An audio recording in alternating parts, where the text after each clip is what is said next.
There are four brothers that live together and they coexist in this family called body.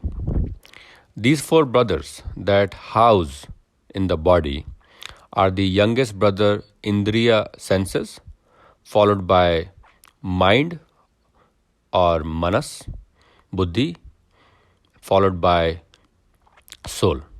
So these are the four brothers, and the youngest brother, Indriya, is the biggest troublemaker. Let's understand the qualities of these four brothers and how they need to cooperate so that there can be harmony in the house and we can attain our long term goals.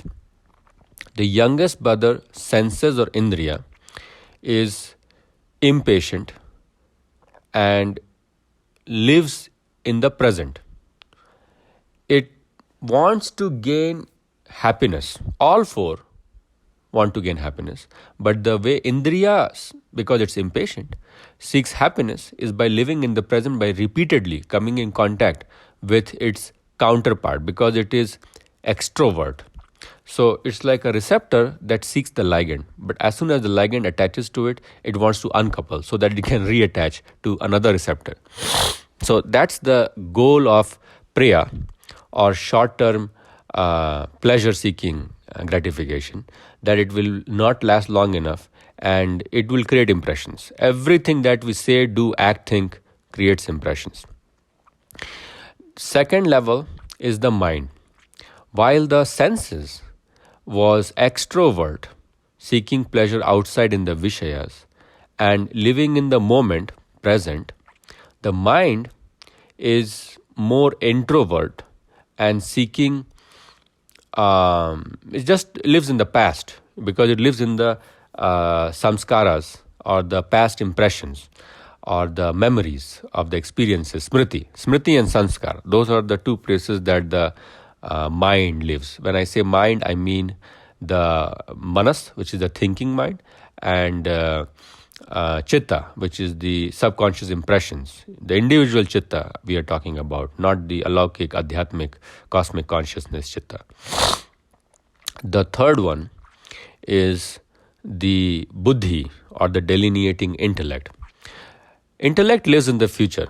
It lives in a place that kya hoga, what will happen if we do this, because it is very sensitive to consequences.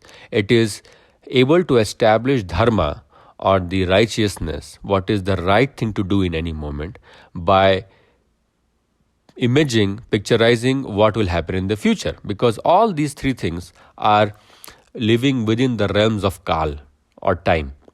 So the intellect knows the consequences that will happen if it makes a wrong decision.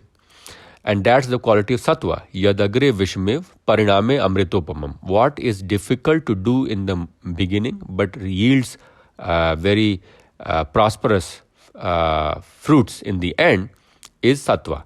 Rajas is the opposite. What seeks pleasure in the beginning but turns to be like poison in the end, the quality of rajas. That is why that's the mind. And indriyas are the tamas, because they are repetitive and they are programmed. So you have to know that we are born with this disadvantage, the indriya, if you will. So everybody is handicapped adhyatmically, or believing in the soul spiritually, because you have been given this thing that you have to fight all your life. The whole point was to protect, because if you think, the indriyas are acting at the lower two chakras, the muladhara, which is sustain, protect, serve and protect. Instead, it tries to work more on the create and recreate. The recreate part is what is leading to sex, because you have to see that all four are having a tendency to seek happiness and unite. The yunja, or the union that comes from the senses, is by seeking outside, and that is what manifests as sex, the desire for sex. And that is trying to attain the right goal by a short-term temporary fix, which will not happen. Whereas the soul is trying to reach its counterpart Paramatma through the right path. So that is the difference. Now, the last brother, let's talk about the soul, is like a, a, an a individual that has lost its companionship with someone it had been in companionship since beginning of time or even before time, because it is kalatit. That is Atma. And as you can see, Atma is adhura or incomplete. When you have Paramatma, Param is supreme, then you are complete. You are like a drop of the ocean that is seeking to merge in the ocean because that's his home.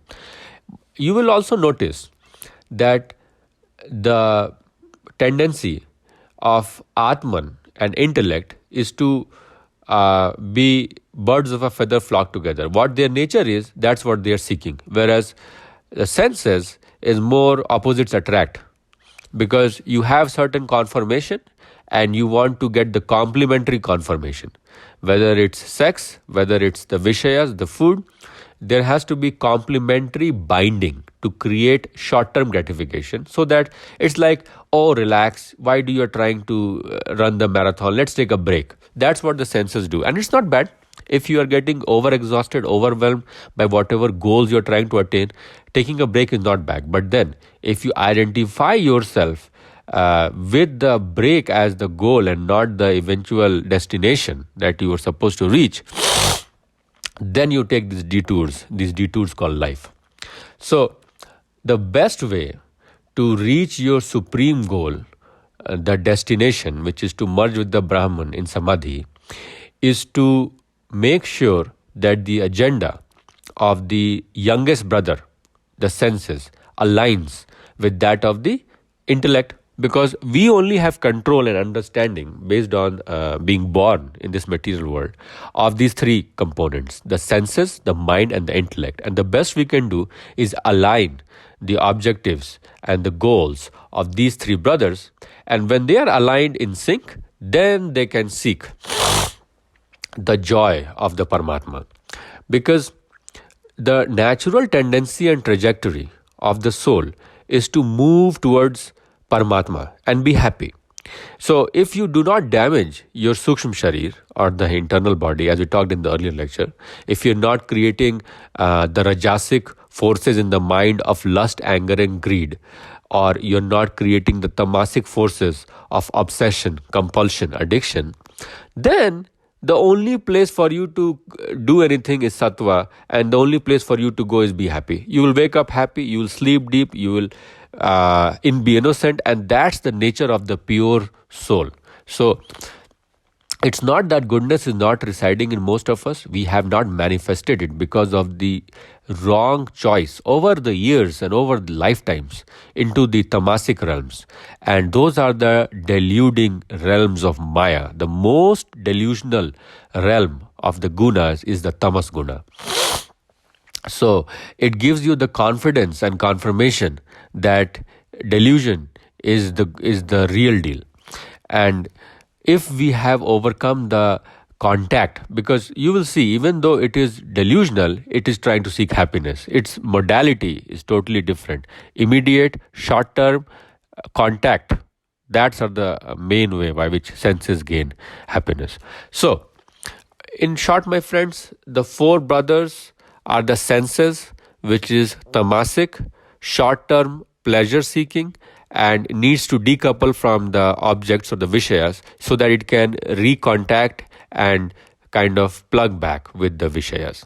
Followed by the older brother, mind, which is often dictated by the senses because it's only a repository of the past incidents, experiences that we have accumulated over this lifetime and past lifetime, whether you call them experiences or samskaras.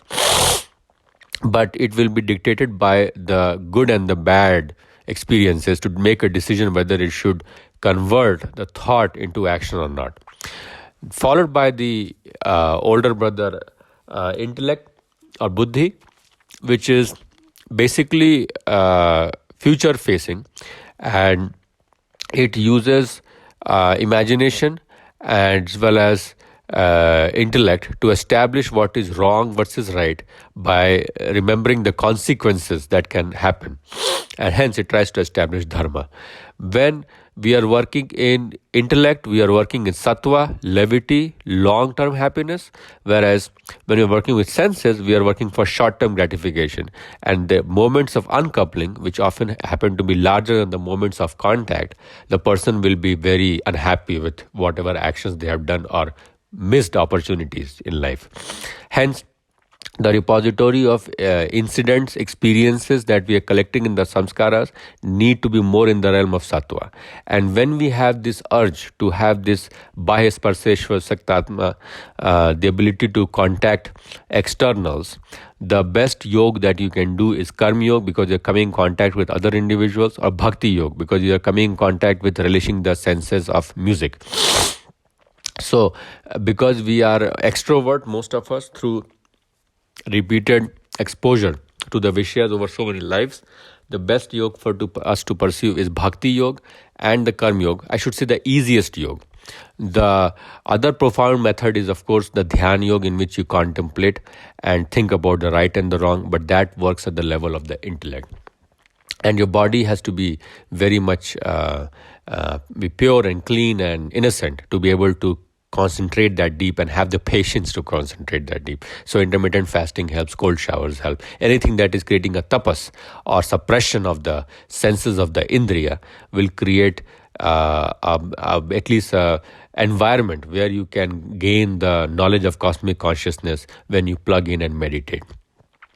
When all these three are aligned, the suppression of the indriya has been done. The manas has created very nice images, memories, incidents, samskaras, and the intellect is always practicing dharma, or establishment of right, morally right, because that's what the Brahman is, neutral and right. Then the Atman, which is adhura, incomplete, is able to seek the Paramatman. You see, the natural tendency of us is to be happy, and also there's yearning. When you are moving towards the goal that you are yearning, you become more and more happy. The closer you are to the goal, the more happy you are. The more detours you have taken, the more vairagya you have generated, because you have realized that senses are not doing the job, although they have a certain role, which is to rest and relax while you're trying to reach that destination.